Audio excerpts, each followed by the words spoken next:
Continuing our conversation about the different resources available for veterans. Joining me live in Studio A this morning is Brandon Harrison, owner of Griswold West Houston, to share how you can honor and care for aging veterans in our community. Good morning. Thank you so much for joining us this morning. Thank you for having me. So the last conversation we had pertained to mental health support for veterans. We know it takes a community. It takes a community to come together to help these men and women who have sacrificed it all for us. Talk to us about the different challenges older veterans face as they age, and how we as a community can step up to help out. Absolutely. Thank you for having me. So, as we all know, Veterans Day is an opportunity for us to honor those that have sacrificed so much for our country, but it's also an opportunity to recognize that our older veterans, the aging veterans, do face unique challenges, especially as they're getting older. Mobility issues, PTSD is a hot topic.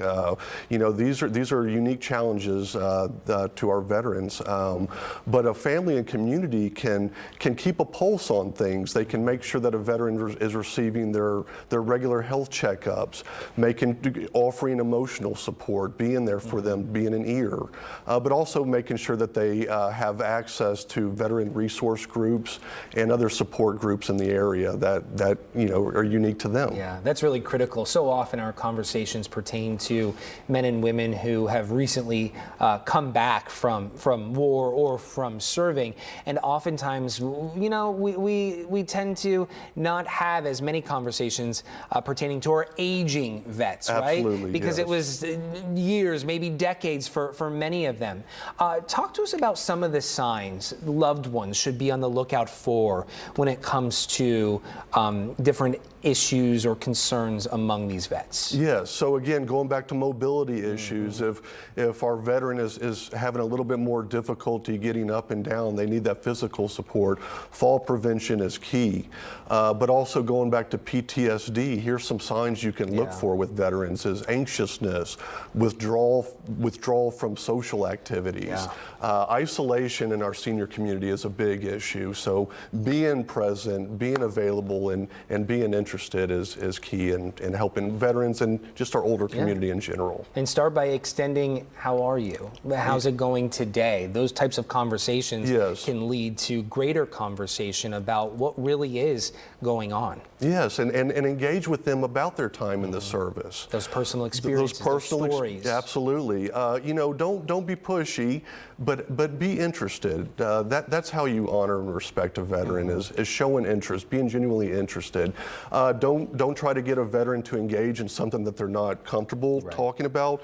Just be that ear, be that shoulder that they can lean on. Yeah, and it might be challenging. They're not necessarily going to ask for help or wave the white flag saying, "Come on over. This is what needs to happen." In my experience, veterans especially, they can be reluctant to ask for help. So be that resource for them. Extend that branch. Yeah. Talk to us about, I know you launched an effort to help veterans, specifically when it comes to veterans in need with clothing at our local VA. Talk to us about this effort. Well, as we're getting close to the winter season, it can be hit or miss in Houston. Right. It may be still colder, summertime as of this morning. But we are preparing for the winter.